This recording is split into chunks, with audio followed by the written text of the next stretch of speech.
আসসালামু আলাইকুম। আজকের পর্বে আমরা কথা বলবো শিশুদের হাড় ও দাঁতের সুরক্ষা নিয়ে। শিশুদের বেড়ে ওঠার সময় তাদের হাড় ও দাঁতের সঠিক বিকাশ অত্যন্ত গুরুত্বপূর্ণ, আর এই বিকাশ নির্ভর করে তাদের দৈনন্দিন খাবারের উপর। আসুন আজ আমরা আলোচনা করি কিভাবে পুষ্টিকর খাবার তাদের হাড় ও দাঁতের মজবুত রাখতে সহায়তা করতে পারে।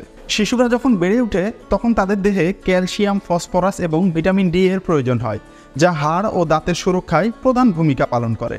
এই উপাদানগুলি দৈনন্দিন খাদ্য তালিকায় না থাকলে শিশুরা হাড়ের সমস্যায় পড়তে পারে, এমনকি দাঁতের ক্ষয়ও হতে পারে। আসুন শিশুদের হাড় ও দাঁতের সুরক্ষায় পুষ্টিকর খাবারের বিভিন্ন উপাদান নিয়ে গভীরভাবে জানার চেষ্টা করি। ক্যালসিয়াম সমৃদ্ধ খাবার। ক্যালসিয়াম শিশুদের হাড় ও দাঁত মজবুত করতে সাহায্য করে। দুধ, দই, পনির, শাকসবজি ও বাদাম ক্যালসিয়ামের ভালো উৎস। প্রতিদিন খাদ্য তালিকায় এসব খাবার অন্তর্ভুক্ত করা শিশুর হাড় ও দাঁতকে শক্তিশালী রাখে। Vitamin D. ভিটামিন ডি ক্যালসিয়ামের শোষণকে ত্বরান্বিত করে। সূর্যের আলো ভিটামিন ডি এর একটি প্রধান উৎস হলেও শিশুর খাদ্য তালিকায় মাছ, ডিমের কুসুম এবং ফর্টিফাইড সিরিয়াল যোগ করা উচিত।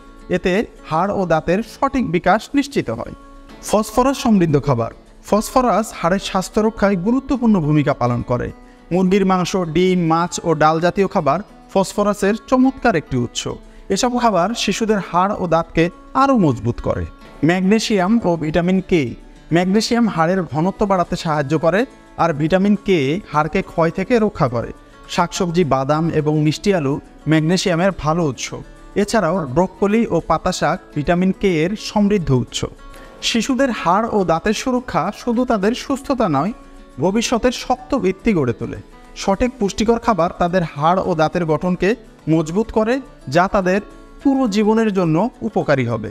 তাই শিশুর প্রতিদিনের খাদ্য তালিকায় ক্যালসিয়াম, ফসফরাস এবং অন্যান্য পুষ্টিকর খাবার অন্তর্ভুক্ত করুন এবং তাদের একটি স্বাস্থ্যকর জীবন উপহার দিন।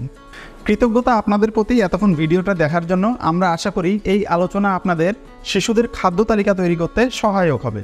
পরবর্তী পর্বে আমরা শিশুদের চোখের স্বাস্থ্য নিয়ে কথা বলবো ইনশাআল্লাহ।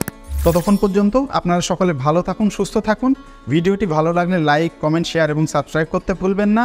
আল্লাহ হাফেজ।